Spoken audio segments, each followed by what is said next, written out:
My name is Jim Morgan, the Blind Clockmaker. It's February 16th, 2024. I'm in my little shop in Fort Myers, Florida here, and I'm about to embark on what I am sure will be my most difficult project yet. I intend to make a copy of a violin made by Giuseppe Guarnerius in 1733.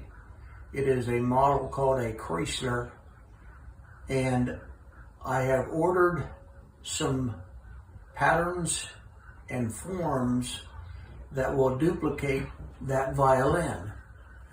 And I don't know how it's going to come out, but Guarnerius is a contemporary of Stradivari and was just as famous back then, and has purportedly sold, or has a violin made by him sold for better than $16 million. So I'm going to try to duplicate that. If I get it as good as he did, you can buy it for about $14 million. I was able to meet a renowned violinist a few months ago, and he was playing a 1660 violin. And I got to talk to him, and I told him that I'd always had an ambition to build a violin, but it's too late now. I can't because I can't see. Well, the more I thought about it, when I go and talk to visually impaired people and other handicapped people, I always gave them the advice when they said, I can't do that I told them you can do more than you think you can, and much more than others think you can. If you've seen my videos and my news clips and so forth, you've heard me say that before. So when I got to thinking about it, here I was giving advice to people that I wouldn't take myself. So I decided, I'm going to try this. If it works out, fine. If it doesn't, I'm not going to say I couldn't do it. I'm just going to do my best. So that's what I'm attempting to do. I know it's going to be extremely difficult. I've studied how the stuff is going together, and I have to come up with a way of doing it when you can't see what you're doing. And that's the challenge that I'm up for, and we will see how it goes. Okay, I'm ready to start the actual violin. I have been experimenting, methodizing, and practicing different operations to see how I'm going to make this thing happen. And I'm to the point now where I think I'm going to actually start the violin itself. The first step in making it is, this is a form that I got that is the shape of the violin, that you actually build the violin around and then take it out when you're almost done. And so the first step is to make what we call the blocks. There are 2 end blocks, and there are 4 corner blocks. They're 33 millimeters high, and once I make them to fit, they glue temporarily into these little notches, and then you can start bending the ribs or the curved part around it. So for the blocks, I'm going to use a piece of sassafras, and I've got a piece of it, so I'm going to make my blocks out of sassafras. The first step is to size it on the table saw and the miter saw, and then glue it to the form, and then shape it after that.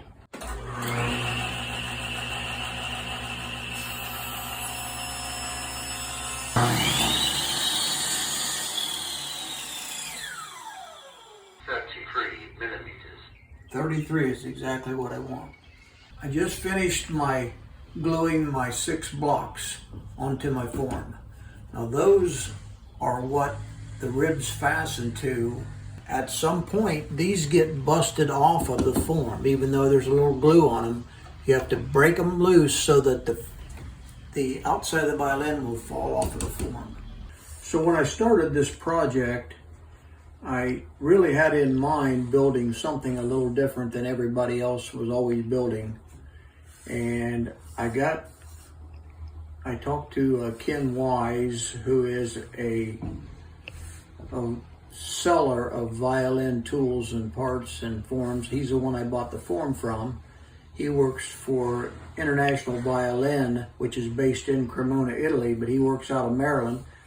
And he encouraged me to do something different. I elected to change the things that I can change that hopefully won't affect the sound of the violin. And one of the things I'm doing is I am changing from a flame maple or a curly maple or a bird's eye maple back and neck and scroll to a different kind of wood, and maybe the only violin that's going to be made from a piece of canary wood, which you see here. Canary wood is a tropical wood from Panama down through Brazil, that area. What's good about it is it's different, it's beautiful, but it has the same hardness as maple. Therefore, the sound should be unaffected by the fact that I've changed the woods on the back and the neck and the ribs of the violin. So this is the canary I'm using, and I have cut a piece off that will be my ribs, and now I have to slice it very thin, 1.2 millimeters. And that is what will bend around the outside edge of the violin.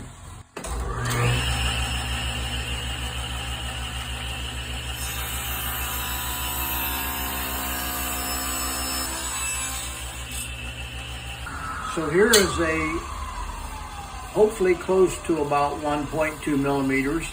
I am going to run it through my drum sander to get it right down exactly to the right thickness. I've got the corner blocks here that need to be rounded to match the C bout here and the curve here. And so I've got a spindle sander here that will do one side of each curve. So I'm just going to feel it and bump it in, shut it off, and do that several times in order to try to get exactly the right curve.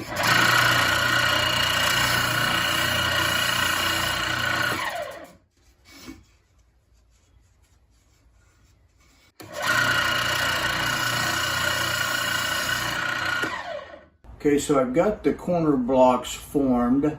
Now I'm ready to start bending the ribs around the violin. And the way I bend it is with this right here, which is called a bending iron. It's not useful for anything unless you're making violins or guitars, but that's at around 500 degrees, so I can't touch it, and that's difficult for someone that can't see. So I put on the gloves just in case I barely touch into it. I won't scald myself too bad. I got to get it wet first, and then I got to find the bending iron, and I got to get close to it, and then gently push against it at that extreme temperature, and the rib starts to bend. Now in my case, I've got to keep coming over here and trying it against the pattern, trying to figure out where I need to bend more. Go back to this, wet it, figure out where I'm going to bend it, and bend it. Now this process for me to bend one rib, which is going to go all the way around the lower bout, which is from here around to here. It's going to take me several hours because I got to keep trying, checking, taking my gloves off every time so I can feel the crack around it to see if I'm actually the right shape. Now normally when you get the ribs bent, that's when you glue them onto the form here. I'm going to change that procedure because it's a lot easier for me to bend what's called the lining, which goes inside of that thin rib around to support the edge and give you more to glue the front and the back of the violin to. But because it's hard for me to feel inside and see the crack, that I'm bending against, it's easier for me to use the form right now, and that way I bend it, I can feel the edge of it here as it goes around and keep it bent the right way. It goes from one block to the other, so there are 6 of them in total, there, and all the way around. So 6 linings, pre-bent, then I will go back, glue the ribs on, then these will already be formed to go inside of the ribs. So today I'm bending the linings. This is a bending strap. It helps to keep the curve more uniform and regular. I have to find the iron.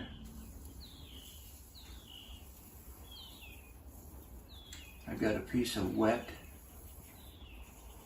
lining material here, and this bending iron is 500 degrees. If you ask me if I have ever burnt myself, I would say no. No more than about 50 times. So you know what they say, no pain, no gain. But in a luthier's case, blind luthier, it'd be more likely to say no whining, no lining. I have put what's called the C-bouts, which is this part right here of the rib, here and here. I have glued those in place. And you have to use like an animal hide glue, which is the old style glue. That's probably all they had way back in the day. But they still use it because you can heat that glue up and you can take this apart if you need to repair the violin. So now I'm ready to glue on what is called the lower bout and the upper bout.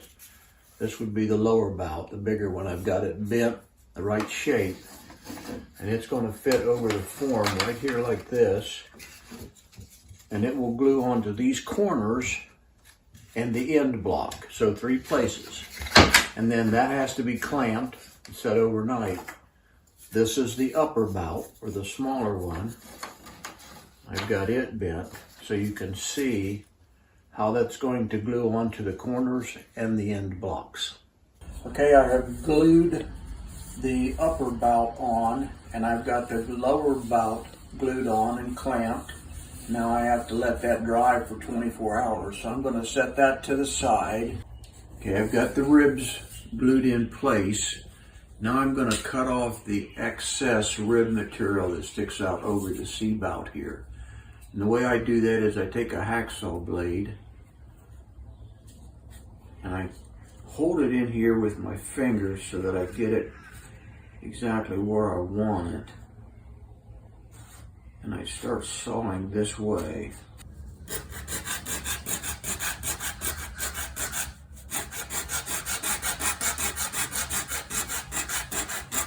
Now after I've cut the excess off, I have to file that sharp corner down some. And the way I do it is with a big flat file. And if I just file it this way, I'm going to round it off. So I'm going to use the rib back here to guide me and keep my file flat as I push forward. I will put most of the pressure on the point so that I don't file into the rib back here.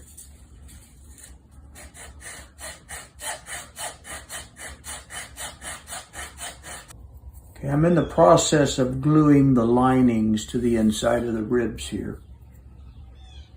I've got them bent so that they match as well as I can anyway.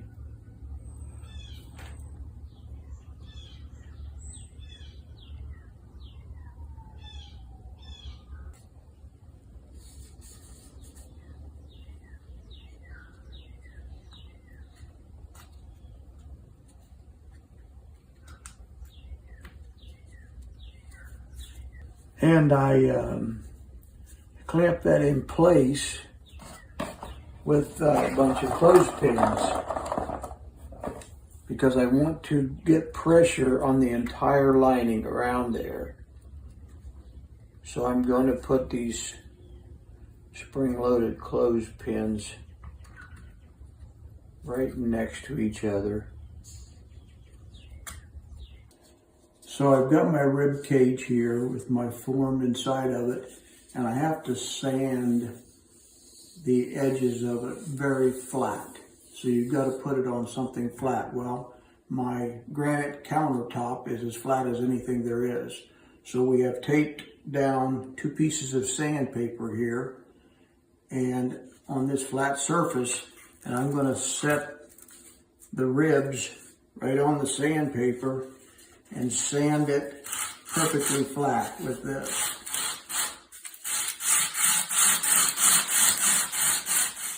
So now I've come to a very critical part of the process, and that is making a notch in the upper bout of the rib cage for the arm to fit into. It has to be angled like this, and it has to have a very slight taper like this, and exactly the right depth, which is 5 millimeters. Normally the front and the back of the violin would be on there, and this would be one of the last steps, and you would do it by hand with the chisel and saw. I have made a jig that will allow me to route it out exactly 5 millimeters deep, and it won't go completely to the edges. It'll come very close. Then when I take this off of here, I will finish the joint by hand by chiseling it and trying it that way until I get it to fit perfectly.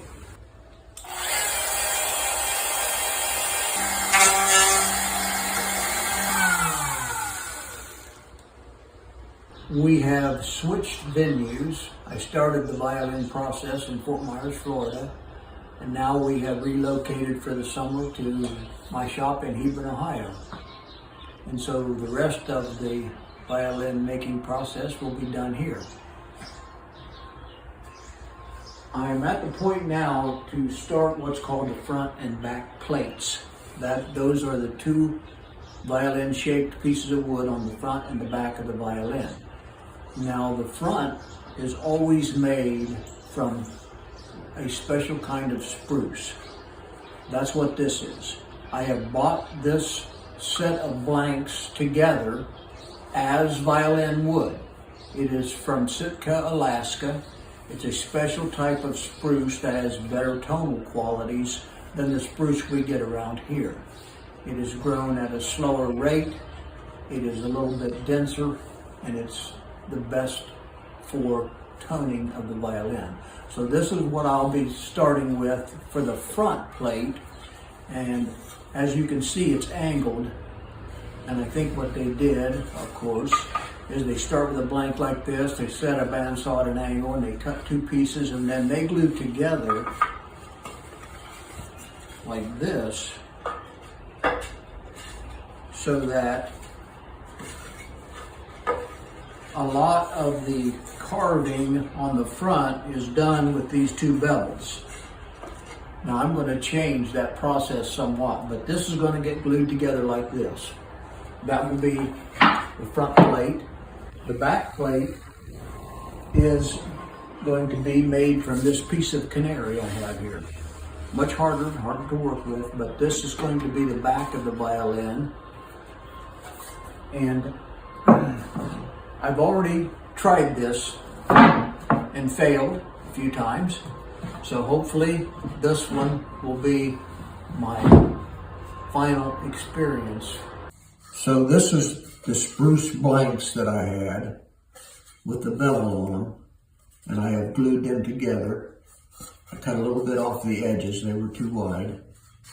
And the conventional way from this point forward would be to lay it on your ribs, trace the outline on it 3 millimeters bigger with a spacer, then cut that out on the bandsaw, smooth it out, and then start carving the front. But since I can't do it that way, I've come up with a completely unconventional way of doing it a different way. And in order to do it that different way, I've got to start off with a board that's flat. And so I've made two wedge-shaped pieces that will glue onto the spruce blanks here, and it'll bring the top plate back to flat again. And flat is where I need to start to do my next step of cutting the shape of the violin out. So this is my spruce top plate, and I glued the wedges on here to make it flat. And now I have also taped a pattern to the other side of it. This pattern is something that I painstakingly cut out by hand, and it is really close to the size that that front plate is going to eventually be. So now I'm going to route out this shape by making 3 passes with my router, and I have a rub collar here that will go in against this pattern, and it'll keep it about 1/8 or a little more away from here, which will give me that much to play with when I do my final cut on the ribs themselves. So 3 passes of this going around it will drop all the excess away. Now the back plate, the canary plate, I've already done that exact process with one additional process, and that was I rough cut it out on the bandsaw first so there wasn't so much wood, and then I routed it around. Now that's not the final. I got one more pass to do once it's attached to the ribs so that it's exact with the violin that I'm making.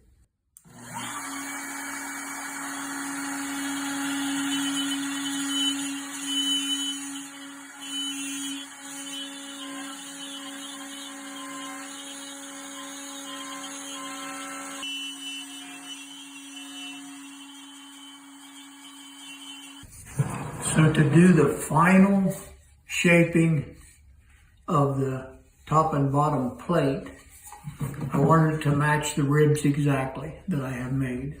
So what I did was I taped a piece of plumbing strap, plastic plumbing strap around this with some thick 2-sided tape, and that brought it out 3 millimeters of an inch, which is what the overhang needs to be on the top and bottom plates. So when I stick that on there and I put the plate on it and fasten it in position, then when I use the trim router, the bearing will roll on the plastic and it will make the shape of the top and bottom plate exact 3 millimeters bigger than the ribs themselves.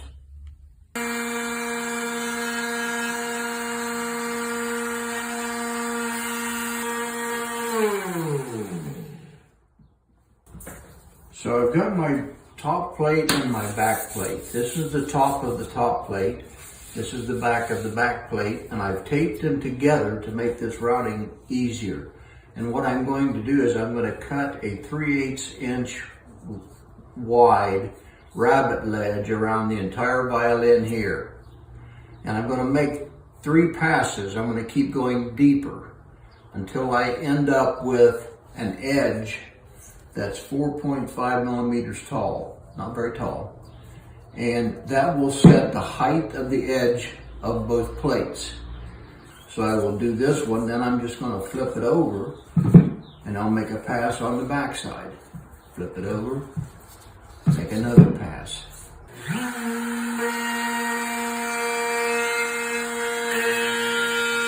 So I am cutting what's called the Purfling. It's a very, very tiny piece. I'm using Wingy, which is a very dark wood, to match the ebony that I'm using for the fingerboard and the other parts of the violin. But this thing is about 1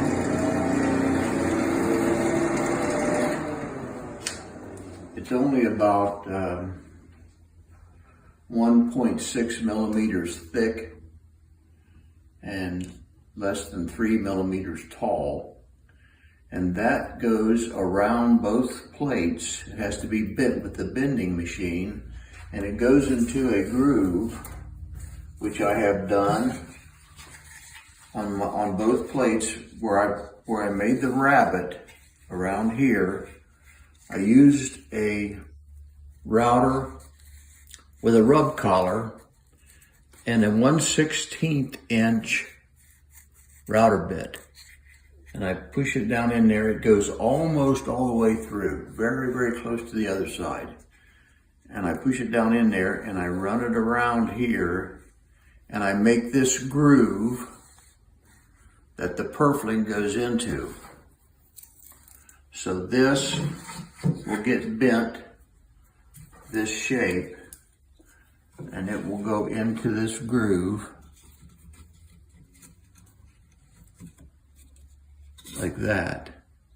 And what that does is it adds a little color to the outside of each plate, but its other purpose is to stiffen this outside a little bit so that if you damage the edge by dropping it or something like that, this purfling, which is going the other direction lengthwise around, it helps to protect this from cracking all the way across once it is carved to the right shape.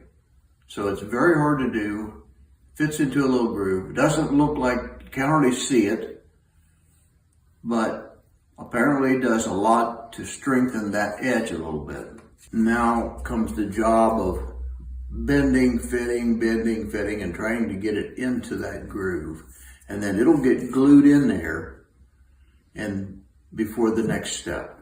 So this rabbet ledge that I put around here gives me a guide to run the rub collar against. This is the rub collar and the 1/16 inch router bit that I used to make this purfling groove here. You can see how fine and small it is. But what that allows me to do is, if I put this in against the rabbet ledge, turn it on, and then I can just hold it against that ledge and I can bring this all the way around both plates to make that tiny little groove that the purfling goes into. I'm bending the purfling, and it is a very tedious job, hard to do, and I thought about skipping this step, but I decided that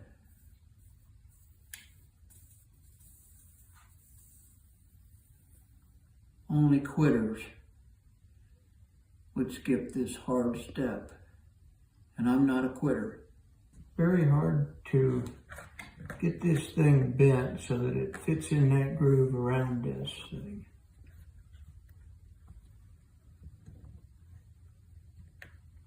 So I'm going to use my rabbet ledge here for one more cut. And that cut is going to do three things for me. It's going to set the height of the edge over top of the ribs. It's going to smooth out the top of the purfling, and it's going to also create this ridge on the outside.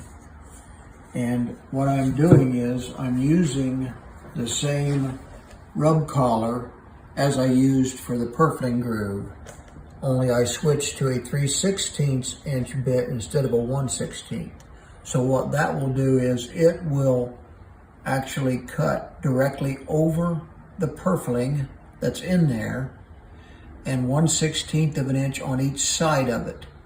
And that'll create a little flat spot for me to start carving to. So this goes all the way around both plates, and it should leave that purfling that I put in there and create the edges I want to create.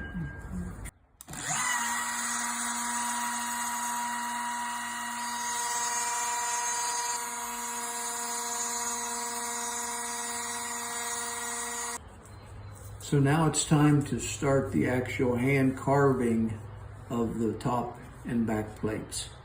And I'm going to start with a block plane, and I'm going to knock the sides down about to where they were when I glued those wedges on the top. So I can get a lot of the wood off this way, and then I'll have to start using smaller planes, scrapers and so forth to actually shape it.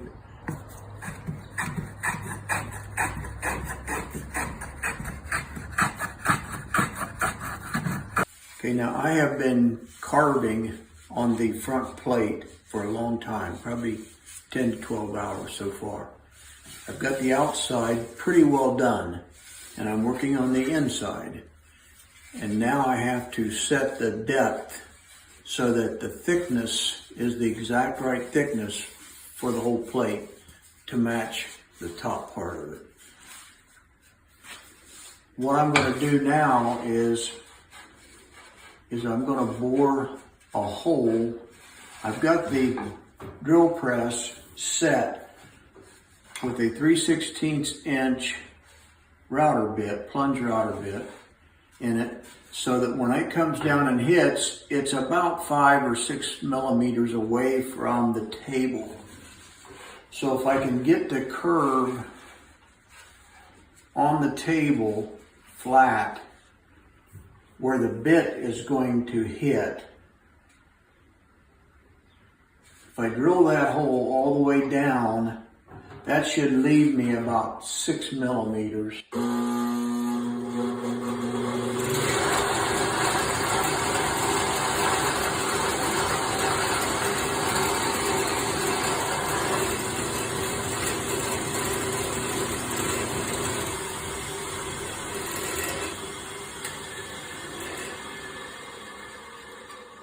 Then I can,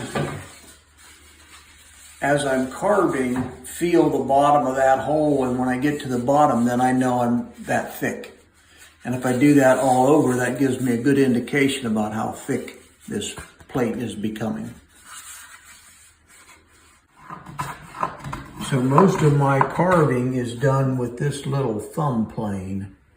It's got a curved sole this way and this way, so that it can do a concave surface like this one. So I just keep working at that, checking my thickness until I get this plate about 2.6 to 2.8 millimeters thick, which is very thin. And this is a very time-consuming and difficult job.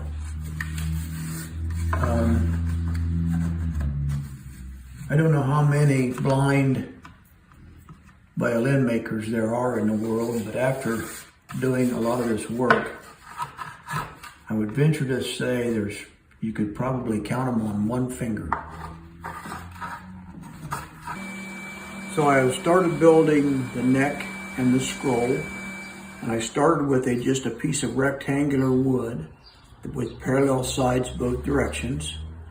And the first thing I did was cut this angle on the end, which is a very precise angle, because this is where the neck hooks onto the body of the violin. And that angle will determine the string height at the bridge and everything, so it has to be perfect that way. The next thing I did was I drilled 2 3/4 inch holes here and here. This one would represent the thumb piece. This one represents where the neck turns down, where it joins on to the violin. So I drill those 2 holes. Then I take them to my bandsaw over here, and I rough cut the shape, the profile of the pattern on the bandsaw. And the way I do that is I first tape the template onto the wood. And then very slowly, I start making cuts by feeling the blade, cutting in 1/4 inch, stopping it, feeling where I'm at, See, I'll go in another quarter, so it's very, very time consuming, about 10 times as long as it would take me before. But I get a very rough shape of that pattern with the bandsaw first. Then I will sand it and file it, shape it with the chisel, and get it as close as I can to the shape of that template.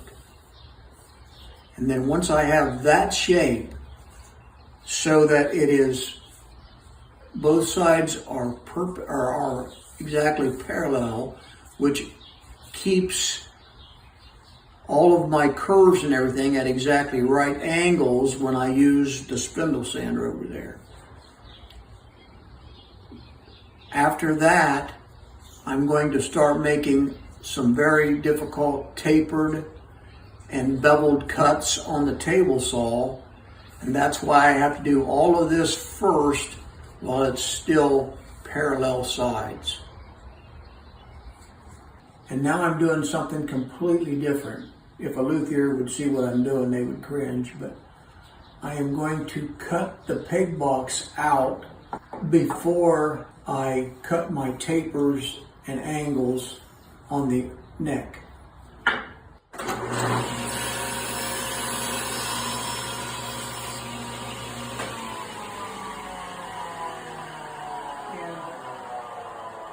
What will happen eventually is I will go ahead and carve the bottom of this so that it's real nice and smooth and parallel to the bottom of the scroll right here.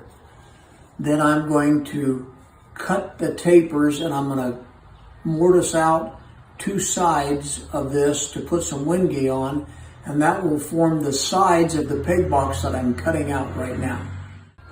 So I've got the peg box roughed out. My next step is to cut a taper and a bevel at the same time on each side of the neck. So on the first side, I've got the bevel set this way. This is a taper jig that I've got set for the amount of taper I want for the fingerboard.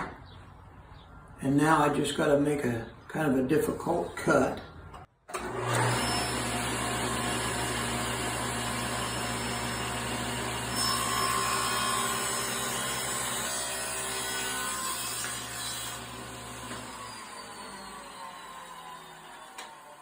So I got my peg notch cut out, smoothed out. So the next step that I need to do to the scroll and the neck is I want to cut a recess all on one side because I'm going to layer it with a piece of wingay. And that's what I have done on this part right here. I wanted that to be exactly 5 millimeters recess, and then I'm going to put a layer of wingay over it. Now, if you're wondering how I can measure 5 millimeters, I do a lot of my very small measurements with my millimeter bit set. So in here, they go from 1.5 to 6.5 millimeters. So if I want 5 millimeters, I count back and I find the 5 millimeter bit, and I know that that is exactly 5 millimeters. Then I bring it over here to the table saw and set the height of the blade by feeling it with the bit. And when I get it as close as I think I can get, so what I did was I set that on here and just went over it with a lot of passes, and I made the recess. I made 2 wedge-shaped pieces of wingay, 5 millimeters at the top, which is the thickness that the sidewalls of the peg box is supposed to be.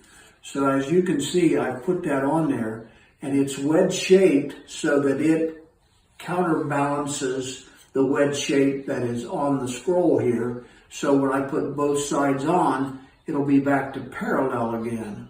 And that will glue to that, then I will trim route it around like this, and it will form that side of the peg box that's notched out here. Then I do the same process again on this side, and I will have the windy attached for color and for the decoration that I want on the scroll, and it also makes a perfect peg box. So I'm drilling the peg holes with a 5mm bit. So I drilled the 4 peg holes, and now I'm going to start doing a little more routing to the scroll. Now I'm putting a little OG trim on the edge of the scroll on both sides with my router. And my next step will be to round over the back of the neck where your hand goes around it. So I had one more thing to do to complete the scroll here, and I made 2 overlays. I'll describe briefly how I did it. I used a hole saw to cut 2 holes this size, and then I used 2 different router bits and 3 different size rub collars to put the design in this little overlay here. I did both sides and I glued them on, and so that completes the look of the scroll.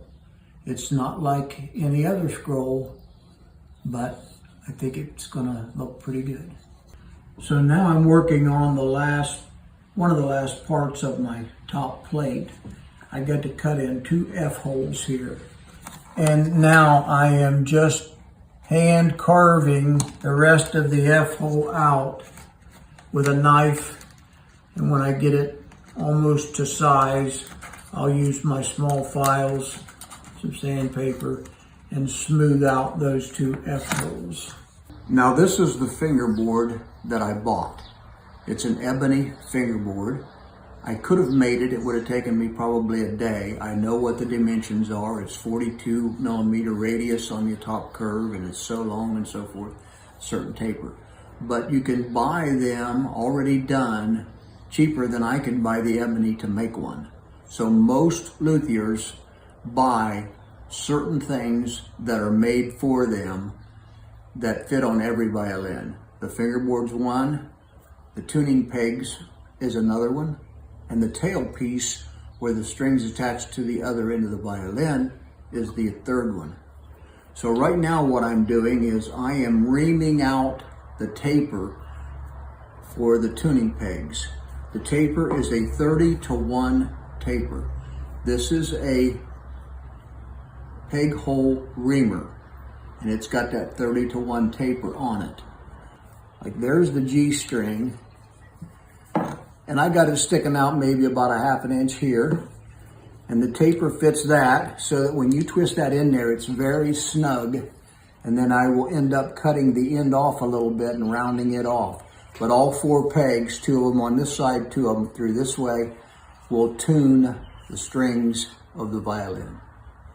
We're at the stage where we are doing what's called tuning the plates, and that is making the plates thinner in certain areas to get a certain frequency out of it. And when they get correlated between the front and the back plate at the right frequencies, supposedly that would make a better sounding violin. So we're trying to decipher where we need to make it thinner and get the frequency that we want so that when the violin goes together, the sound will be as good as we can get it. I have my friends Jenny and Don Workman here who are musicians, and they are helping me with the sound and the frequencies that I have no aptitude for. So hopefully we're going to get this thing close to what we hope it will be. Now we did it, I tapped from the outside. Yeah, you got to because I think that's what you got to scrape from. You but got to scrape yes, from the inside. right, Yeah, right. because the outside's done. Right. Now, do you do it in the middle I'm Or doing you're it. doing it off to the side a little I'm bit? doing it right in this area. Okay. Is that where we were reading it? Yeah, I was reading it more in the middle, like, yeah, Okay. right in there. Okay.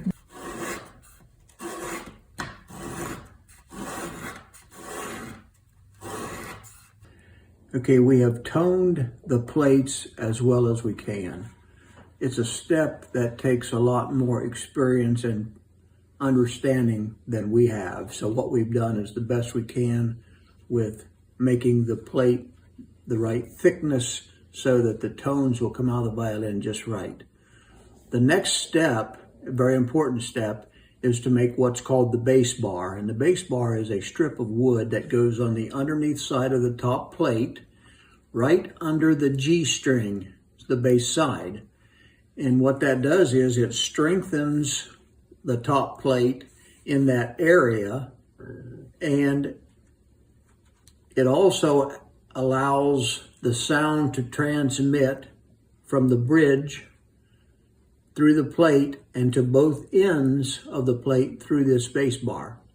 So the idea is to make it conform exactly to the back side of this top plate.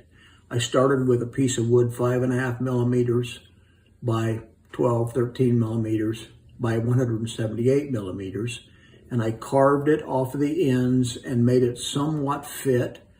Then I took a piece of sandpaper, now this is my idea, and laid it on the back of the plate, and I have 2 guide blocks taped here so that the location of the sound bar or the bass bar is just right. Then I put it on here where it goes, and I have been scraping a little bit, 1/8 of an inch at a time, so that it will conform to the back of the plate. And once I got it pretty close, really close, then I had Kathy put some chalk where the bass bar goes, and you can put this down on the plate and maybe move it just a little bit and pick it up, and you will see where the chalk is hitting, and then you scrape that and keep doing that until you get that thing to conform exactly to the back of the top plate. At that point, you glue it on with some animal hide glue, and the plate is then ready to assemble to the ribs of the violin. And we have placed the top plate where it goes, and we have it located with a couple pins here at each end, and we have clamped it all the way around. We have glued on the black plate and just finishing putting the clamps on right now. And before that, we glued the neck to the body, and we flush sanded the back of the ribs and the neck so that this plate would go on flat right down on the violin. So it's in place. We'll let it dry, and then we'll be ready for the finishing process. And now I'm ready to put 2 other small pieces on the violin. They are both made out of ebony, something extremely hard. The first one is called a saddle. That little piece right there, I've cut a notch here in the end of the violin, and that saddle gets glued in place right there like that. And what it does is it provides a bearing surface for the tailpiece, which runs from here up over the top to attach the strings to. So it has to be very hard and durable. If that were just spruce, that edge there would wear out and it wouldn't be durable enough for the string tension that's on it. The other piece, also ebony, is called the nut.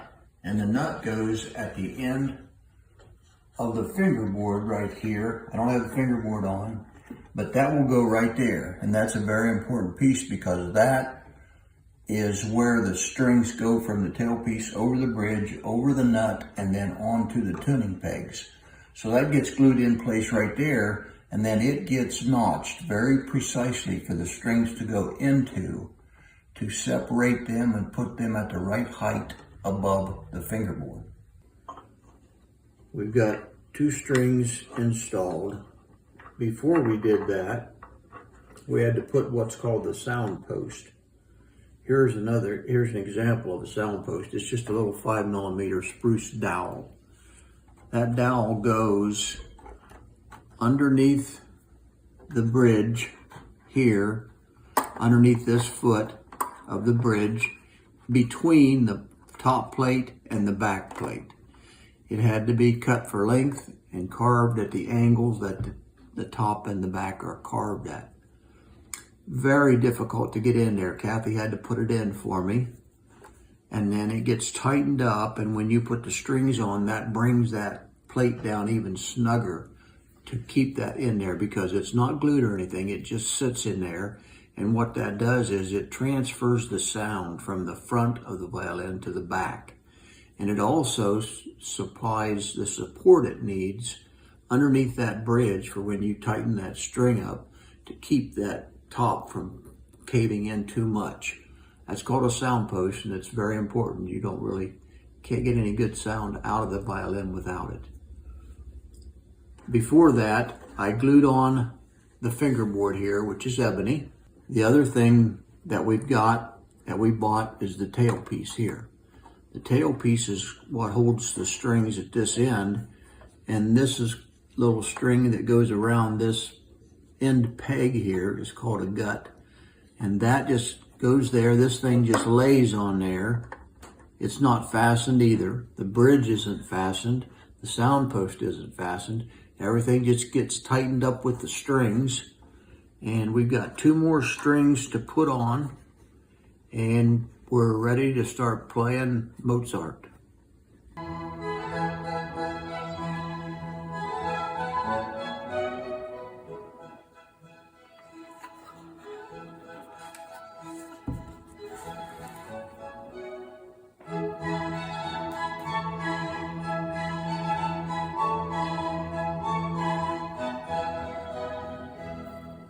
Okay, got my violin done. Now I'm just going to play a little Devil Went Down to Georgia for you.